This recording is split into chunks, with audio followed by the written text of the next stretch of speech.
السلام عليكم ورحمه الله وبركاته. حبايبي عاملين ايه؟ يا رب تكونوا في احسن حال. النهارده ان شاء الله هنعمل الحلالي ان شاء الله بطريقه حلوه وسهله وبسيطه، بشكل او بطريقه المطاعم.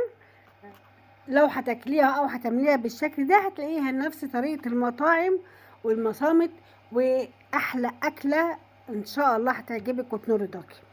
نبدا ان شاء الله على بركه الله. بسم الله الرحمن الرحيم. اللهم صل وسلم وبارك على سيدنا محمد وعلى اله وصحبه اجمعين. لو عجبك الفيديو كالعاده ما تنسيش تعملي لايك وشير وشاركي في القناه وفعلي زر الجرس يوصلك مني كل جديد. كده انا بعمل ايه؟ كده انا بنضف الحلالي من اي دهون، عفوا، من اي جلد او عروق او اي حاجه. كده هتخليه بالشكل الجميل اللي قدامك ده. هتقطعيه بقى قطع كبيره وهتبقى حاطه الميه على النار تغلي. هتقطعيه بقطع بالشكل ده وشاطفه كده اهوت، وتروحي على طول على الميه اللي بتغلي على البوتاجاز. ميه بتغلي اهي، هننزل فيها الحلالي قطع كبيره كده مفيش مشكله، لانك لو قطعتيه دلوقتي صغير هيضايقك هيتعبك، لكن لما تعمليه كده وتسلقيه الاول هيبقى سهل عليكي في التقطيع. هتسيبيه لغايه لما يغلي كويس ويطلع الريمه بتاعته، وتشيلي الريمه بتاعته كلها. كده احنا ما حطيناش اي حاجه في الميه غير ان حطينا الحلالي تغلي عشان نطلع الريمه اللي عليها كلها. احنا كده كده الشوربه مش محتاجينها، بس برضو عايزين نسويه بدرجه بشكل نضيف وشكل ما فيهوش ولا زفره ولا اي حاجه. كده احنا شلنا الريمه كلها. هنحط بقى بوكيه جرنيه، بصل وجزر وطماطم.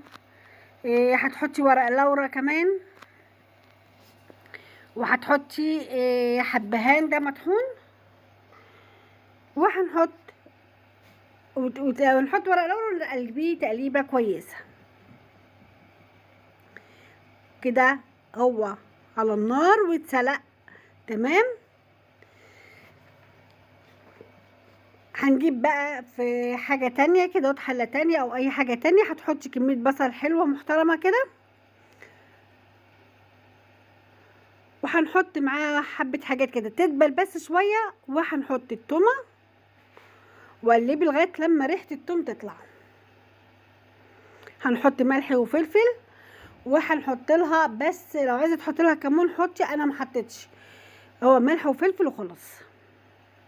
بالنسبه لي انا طبعا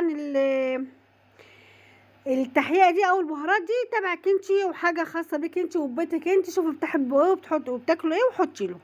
انا حطيت ملح وفلفل بس. هنا ده فلفل حامي على بارد، هي الحلالي ما بتتاكلش غير حاميه. وكده ممكن تعمليها تتاكل سندوتشات بعد ما تخلص يعني، وممكن تاكليها مع رز. كده حطيت طماطم برضو، ونقلب كل حاجه بتحطيها تديها تقليبه كده.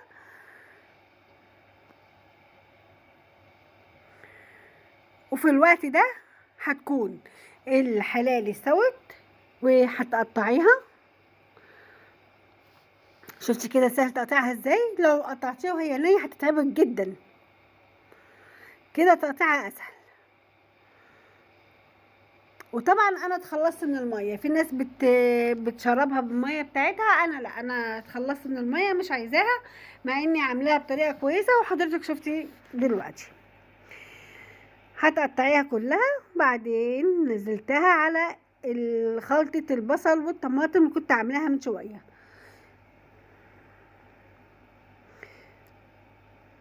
هتحيقيها بقى وتحطي لها تحيقها والملح بتاعها والحاجة بتاعتها، شوفيها دوقيها وتشوفيها، تحطي لها الملح بتاعها كده. دول حبة ورق لورو تاني وحبهان مطحونين مع بعض، وهنحط معاها حبة ملح،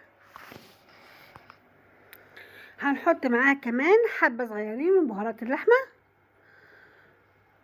وهتقلبيها بقى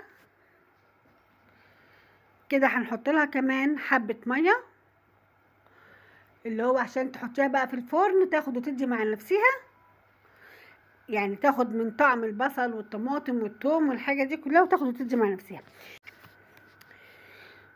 كده تقليبه حلوه وخلاص. تاخد بس غلوه تغلي بس على النار كده عشان تبقى سخنه لما نحطها في الفرن ما تاخدش وقت طويل. اهي غليت تمام قوي كده. هتجيبي بقى الطاجن اللي هتعملي فيها، وممكن في نفس الصينيه اللي انت عاملاها كده تحطيها في الفرن، تاخد لها بتاع ربع ساعه من غير غطا من غير حاجه عشان تاخد وش كمان من فوق، تبقى شكلها جميل قوي كده. انا حطيتها في الطاجن وهنحطها في الفرن زي ما قلت لك كده نص ساعه او ربع ساعه، يعني على حسب ما تلاقي وشها بقى شكله حلو. خلاص اخلعيها على فرن حامي، على فرن يعني عالي.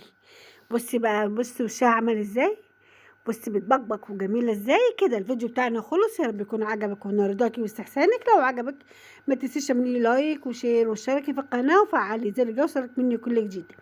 زي ما قلت لك ممكن تعمليها مع رز بالشعريه، او ممكن سندوتشات بس تنشفي الصوص بتاعه ده شويه وتعمليها سندوتشات كده. الفيديو بتاعنا خلص، شكرا على المتابعه والسلام عليكم ورحمه الله وبركاته. في امان الله.